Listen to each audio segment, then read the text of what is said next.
Vamos a saludar a alguien que se cuida mucho, que está vacunada, no sé si doblemente inmunizada. Le voy a preguntar a la señora Clara Razzú, nuestra ministra de Economía. Clarita, ¿cómo estás? Buen día.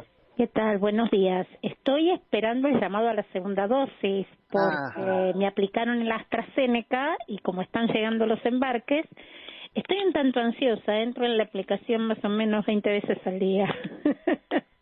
Pero Bueno, sí, yo te entiendo porque lo viví con mi suegra y hasta el humor te cambia, porque te agarra la ansiedad, la desesperación. claro, Ella fue de las primeras, le dieron Sputnik, tiene más de 80, y le dieron claro. la segunda la semana pasada. Así que paciencia que llega, Sí, paciencia. sí, por supuesto. O sea, mi marido y a mí nos vacunaron el mismo día.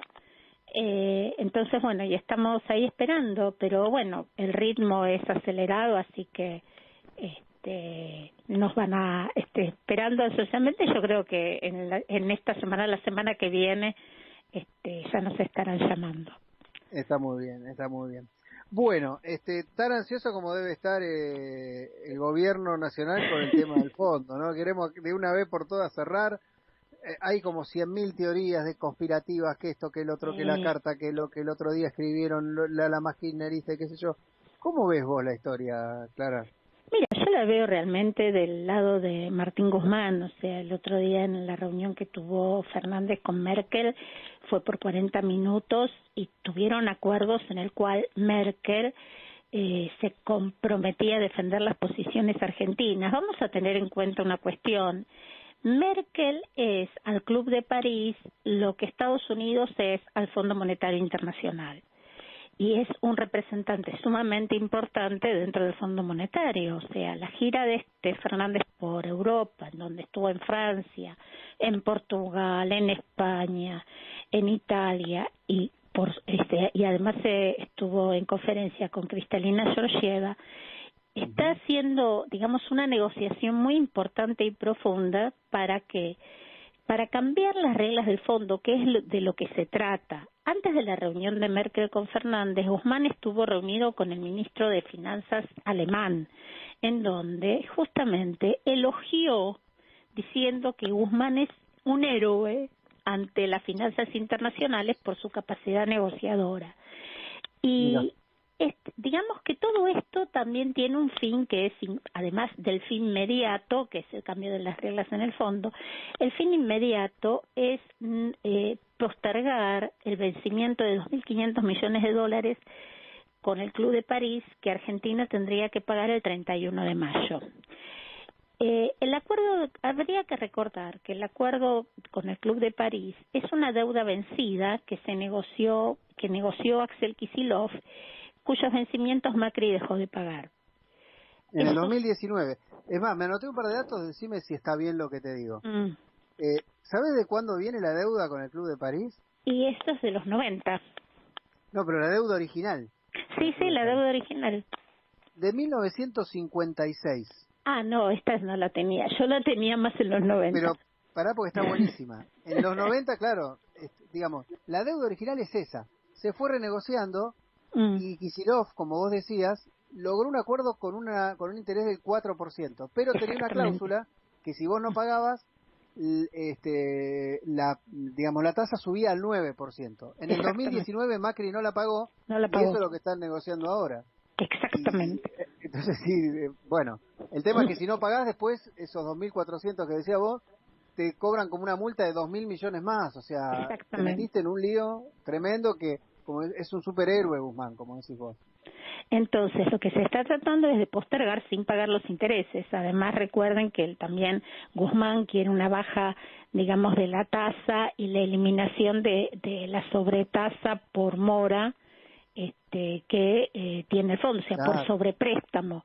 En realidad no por mora, sino por sobrepréstamo, ¿no? Considerando que ese sobrepréstamo fue entregado, o sea, fue otorgado en contra de todos los estatutos y además está siendo investigado por una auditoría externa en el Fondo Monetario y aquí también con nuestras autoridades monetarias en el Banco Central. O sea, todo se está combinando todo para que poder lograr que la deuda con el Fondo Monetario sea sostenible en el tiempo, que es la mayor preocupación que tiene el gobierno, que sea sostenible, que lo primero que se que te pateen el vencimiento, digamos, es decir, ahora no te la puedo pagar. ahora no ¿Qué es te lo más o puedo menos lo que dice esa carta que escribieron estos 2000 estas personas notables, ¿no? Y demás. Digo, es más o menos, creo que en eso coinciden todos. No creo que haya gente que diga, che, sí, paguémosle y vendamos, no sé, la Patagonia. No, o sea, primero que en eso coincidimos todos, que sea sostenible y además de no pagar estos sobreintereses, también que sea ampliado el plazo, que no sean 10 años, sino que sean Claro. 20, ¿no? Y en eso coinciden todos, y todos dentro del Frente de Todos. La presentación de esta cuestión opositora entre las posiciones dentro del Frente de Todos son simplemente manejos de comunicación como tratan de manejar todos, o sea, como llegan vacunas, apuntemos para otro lado. Claro, claro.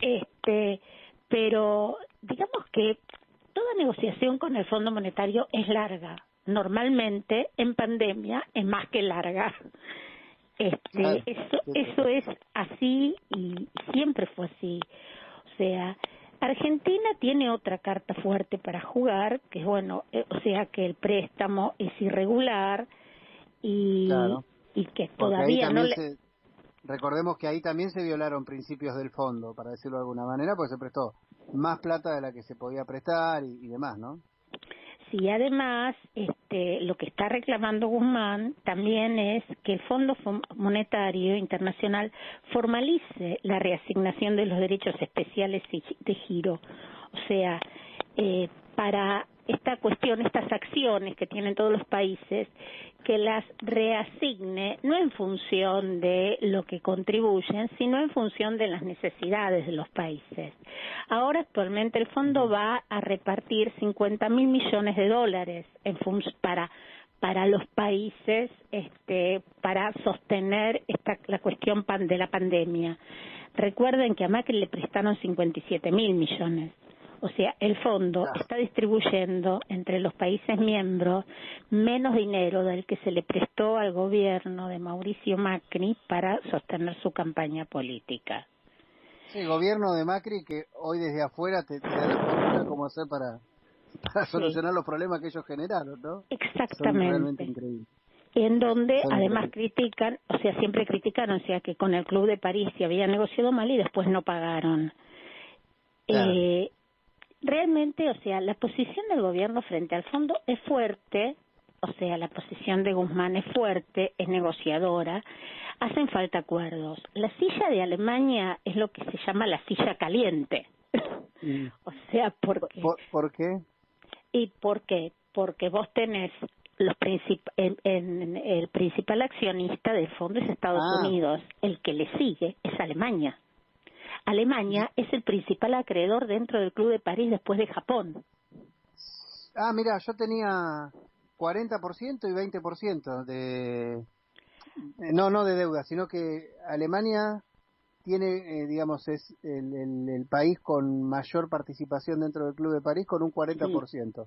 ¿Puede ser? Es el Es lo que decías representante vos, ¿no? mayor del Club de Esto París. Lo que pasa es que como acreedor de nuestra deuda, el primero es Japón. O sea, a quien más le debemos del Club de París es a Japón. ¿Y en qué, Sí. qué nos prestó Japón? Y creo que también algo de dinero. Claro. No, es que no nos mandó arroz, sushi, esas cosas, no. No, sushi no, qué lástima. No, Pero el sushi Japón, sí, yo estaba dudando. y es muy rico además. En fin, yo tengo algún día un tenedor libre de sushi, ese es mi sueño mayor, pero no importa. Me hiciste acordar. Y vos crees, entonces, si algunos sostienen que el acuerdo ya casi que está, que es cuestión de tiempo corto, y otros dicen que no, que después de las elecciones. ¿Vos cómo lo ves eso? Yo creo que es cuestión de tiempo. Que no sé si va a ser después de las elecciones, pero las negociaciones se vienen realizando. Sí, yo algo diría, la cinta Gonzalito, yo dije, miren que el acuerdo con el fondo es largo. Sí, pero claro. uno de los argumentos de Guzmán es que ya negociamos con los acreedores privados. Entonces, Claro. y esto sería importante y es otro de las pautas que quiere establecer Guzmán, que las próximas negociaciones sean con el fondo y los acreedores privados todos juntos. Claro. Entonces uno ahorraría tiempo y esfuerzo. Y Pero otro tema además, es que cuando vos negociás también te piden las cuentas. Y pues creo que por primera vez en mucho tiempo podemos ir con cuentas prolijas, ¿no? Porque tenés sí, superávit, tenés un par de cosas que son interesantes. sí, en principio el déficit programado del presupuesto se está cumpliendo y muchos dicen que esto es justamente la pauta de por qué el Estado ajusta aún en pandemia y esto no es cierto. El déficit es del 4,5% presupuestado y se cumple, pero además Argentina puede distribuir mayor cantidad de dinero en su gasto público porque la recaudación proyectada es mucho menor de la que está siendo realizada. A ver, o sea, cuando uno presupuesta Sí, en función de los ingresos futuros, en función de mm, pensar cuánto va a crecer la economía y a partir de ahí proyectar los ingresos. Por eso se habla en el presupuesto de ingresos esperados. Este año, en función del aumento del precio de los commodities, ah, la recaudación está siendo mayor, sobre todo en todo lo que se refiere a exportaciones. Ese dinero que está ingresando de manera extra no está dentro del presupuesto, pero es dinero que sí está en las arcas del Estado y que le permite aumentar el gasto público por fuera de lo presupuestado. o sea, a Entonces, ver, si entiendo, vos hiciste un presupuesto con una soja a $300 la tonelada, con lo cual a vos te iba a quedar, no sé, $30 por cada tonelada que vendas. ujú, Y la soja se fue a 600, o sea que exacto, en ese presupuesto vos decís que vas a recibir 30 y estás recibiendo 60. exacto. ¿Qué haces con Entonces, esos 30 extra? Es la pregunta, y ahí bueno, está la historia, ¿no? en este momento, ¿qué se hizo con esos 30 extras? Se pudo bajar y modificar el impuesto a las ganancias, se pudo aumentar las Ah, partidas de agua, o sea, de los importes de aguache y tarjeta alimentar. Es más, se está pensando en una modificación o un reintegro de IVA para los tenedores de tarjeta alimentar. ¿Por qué se pueden hacer estas bajas impositivas? Porque tenés una recaudación extra. claro, ¿Mm? Entonces, importantísimo. es muy importante y eso permite no salirte del presupuesto, que es tan importante para la negociación con el Fondo Monetario Internacional. Y también hay un dato ahí que me parece lamentable, es lamentable, pero que termina siendo beneficioso, y es que por tema pandemia también hay menos gente que, por ejemplo, se va, entonces son dólares que no salen, eso te Sí, permite acrecentar las arcas también, los cepos que se pusieron para la compra de divisas, creo que es un todo, digo, ¿no? Porque no es es un casualidad, hay algunas cosas que se hicieron a propósito. No, por supuesto, y eso corresponde a la política monetaria. Todo lo que es la Claro. política monetaria en cuanto al control del tipo de cambio, digamos las restricciones para las ventas de divisas, junto con la política fiscal, hacen que la política económica seguida por el gobierno le permita obtener, digamos, papeles en condiciones para presentar ante el Fondo Monetario Internacional, Ujú. papeles que en periodos anteriores se ve que no pidieron. Claro. Porque, Estaban flojos de papeles, te diría. claro, o sea, porque vos tenés en este momento un balance comercial que es favorable, en donde Guzmán, con muy buen tino, lo cuida en el sentido de que si aumenta, al aumentar la actividad económica, también te va a aumentar la demanda de dólares. Y eso, Claro. entonces, Eso es lo que eso se viene también, claro, porque hoy digo, está sostenido, pero me imagino que con el crecimiento económico, por ahí alguien va a querer comprar una máquina y necesita o traer más insumos exactamente. del exterior y todo lo demás, que digamos es lógico que pase. Eso es lógico que pase y por eso se da la acumulación de reservas que se da y se cuidan y no se cambia la política monetaria porque está siendo exitosa en ese sentido. Claro. Entonces, el gobierno lo que hace es alineó la política monetaria, alineó la política fiscal en función de la negociación con el fondo, lo que todavía no puede alinear son los precios.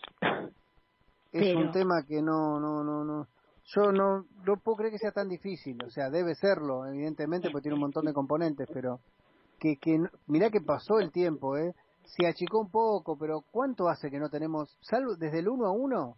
Yo no recuerdo que hayamos tenido una inflación más o menos acorde a lo que son el resto de los países del mundo. Somos muy particulares, ¿no?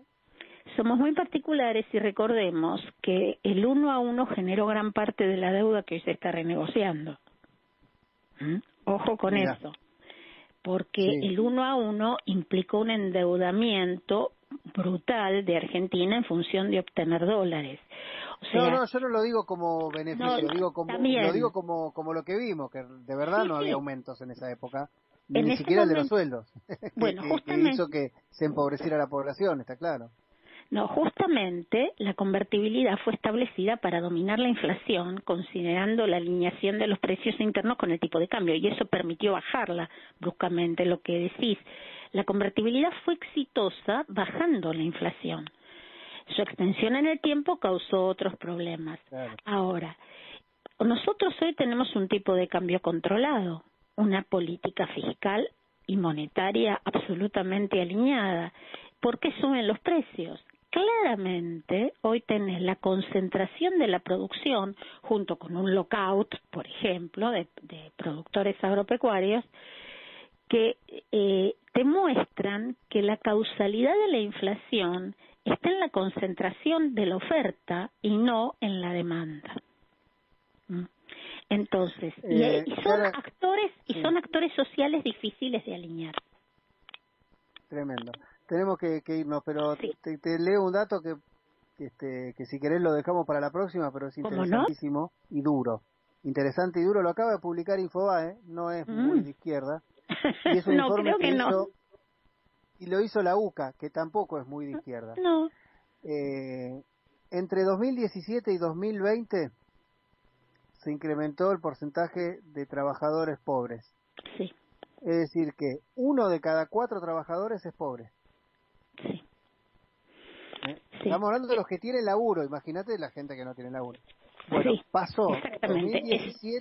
2017 a 2020, estamos hablando de la época en el corazón del macrismo, si querés, ¿no? Sí. Pasó del 15,5% el porcentaje de trabajadores pobres al Pobre. 27,4%.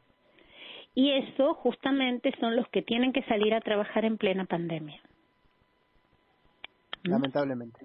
Lamentablemente. Clarísima como siempre y hermoso escucharte cada mañana. Un beso grande y bueno, esperemos que la próxima ya estés doblemente inmunizada.